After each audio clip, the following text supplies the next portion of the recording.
जय श्री राम। मेरे सभी प्यारे मित्रों को आप सभी का स्वागत है मेरे YouTube चैनल पर। और मैं बहुत खुश हूँ कि मैं आप सबके साथ विनय पत्रिका का पाठ कर पा रही हूँ। आपसे विनती है कि इन वीडियोस को सुनें, अपने माता पिता के साथ शेयर करें। अगर आप यंग हैं और आपको लगता है कि आपके मदर फादर से सुनकर अच्छा फील करेंगे तो आप उनको शेयर करें। कोई ऐसा लाइक माइंडेड पीपल आपका फ्रेंड है, आपका सर्कल कुछ ऐसा है जो विनय पत्रिका के पाठ को पढ़ना चाहते हैं तो इन वीडियोस को शेयर करें। मैं गारंटी के साथ कह सकती हूँ कि आपको सुनकर अच्छा लगेगा। जब आप इन वीडियोस को अपने स्पीकर में चला दें और अपने काम में लगे रहें, मैं गारंटी के साथ कहती हूँ कि आपका ध्यान एक बहुत आनंद, आपका ध्यान, जैसे हम मेडिटेशन करते हैं ना तो फ्रेश फील होता है, उसी तरीके से जब आप इन पदों को सुनते सुनते अपने किसी काम में लगेंगे तो आपको ऐसा लगेगा कि जैसे आपने मेडिटेशन किया हो। और वो राम जी की छवि और वो तुलसीदास जी की जो करुणा भरी पुकार है, कैसे कैसे कितने तरीके से चालाकी से वो अपनी बात कह रहे हैं, प्रेम से भी कह रहे हैं, खुद को ही अपने आप को ही बार बार कह रहे हैं कि मैं कितना गिरा हुआ हूँ। वस्तुतः हम सब ऐसे हैं। तो विनती है कि आप इन पदों को सुनें, शेयर करें और मेरा सहयोग करें इस चैनल को बढ़ाने में, और मुझे सुझाव भी दें कि क्या मैं सुधार कर सकती हूँ। तो पद संख्या 167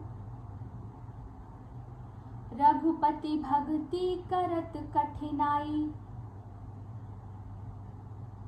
श्री रघुनाथ जी की भक्ति करने में बड़ी कठिनता है।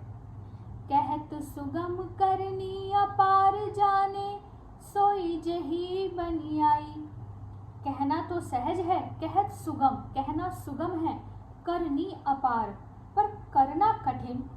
जाने सोई जही बनियाई, और इसे वही जानता है जिससे वह करते बन गई। अर्थात जिसने किया है, जिसने भक्ति का प्रयास किया है, वही जानता है कि कठिन है। जो जेहि कला कुशलता कहें, सोई सुलभ सदा सुखकारी। जो जेहि कला कुशल, जो जिस कला में चतुर है, कुशलता कहें, उसी के लिए वह सरल और सदा सुख देने वाली है। जैसे छोटी सी मछली, सफरी सन्मुख जल प्रवाह, सुरसरी बहे गज भारी। कितना अच्छा उदाहरण दिया कि एक छोटी सी मछली तो गंगा जी की धारा के सामने चली जाती है पर बड़ा भारी हाथी बह जाता है, क्योंकि मछली के लिए जल में रहना उसका जीवन है, वह उसकी कला है, उसकी कुशलता है, और मछली तैरना जानती है। जो सर करा मिले सिकता मह, बलते न को बिल गावे। अति रसज्ञ सूक्ष्म पिपीलिका, बिनु प्रयास ही पावे। जैसे यदि धूल में चीनी मिल जाए तो उसे कोई भी जोर लगाकर अलग नहीं कर सकता, किंतु उसके रस को जानने वाली एक छोटी सी चींटी उसे अनायास ही अलग करके पा जाती है। अर्थात हम चीनी से धूल को अलग नहीं कर सकते, किंतु जो चींटी होती है वो धूल मिली चीनी में से भी चीनी का रस ले लेती है, क्योंकि चींटी में ये कुशलता है। सकल दृश्य निज उदर मेली, सोवे निद्रा तजी जोगी।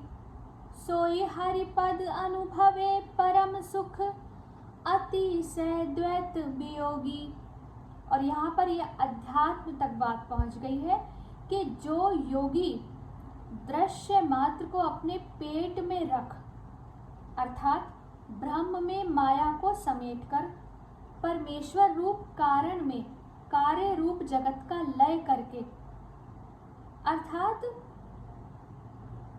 इस पूरे जगत को ही परमात्मा का स्वरूप मान लेता है और निद्रा को त्याग कर सोता है। कौन सी निद्रा? अज्ञान रूपी। वही द्वैत से आत्यंतिक रूप से मुक्त हुआ पुरुष, अर्थात वो दो की जो द्वैत अर्थात दो ड्युअलिटी का कॉन्सेप्ट ही समाप्त है उसके मन में, वही भगवान के परम प्रत्यक्ष अनुभूति कर पाता है ना। एक सूत्र वाक्य, सर्वम खल्विदम ब्रह्म, सब में ब्रह्म है, सब में ईश्वर है। आगे लिखते हैं, शोक मोह भय हर्ष दिवस, निस देश काल तहाँ नाही, तुलसीदास यही दशाहीन, संशय निर्मूल ना जाही। इस अवस्था में शोक मोह भय हर्ष दिन रात और देश काल नहीं रह जाते। जब द्वैत समाप्त हो जाता है और अद्वैत एक की स्थिति हो जाती है, तो फिर वो द्वैत का अर्थ है कि दो चीजें, और दो नहीं है तो अर्थात ना शोक है ना आनंद है, ना मोह है ना वैराग्य है, ना भय है ना निर्भयता है, ना हर्ष है ना दुख है, ना दिन है ना रात है। वो सब द्वैत ड्युअलिटी मिट जाती है। एक सच्चिदानंद घन प्रभु ही रह जाता है। किंतु हे तुलसीदास, जब तक इस दशा की प्राप्ति नहीं होती तब तक संशय का समूल नाश नहीं होता। पद संख्या 168 आगे की वीडियो में पढ़ेंगे। जय श्री राम।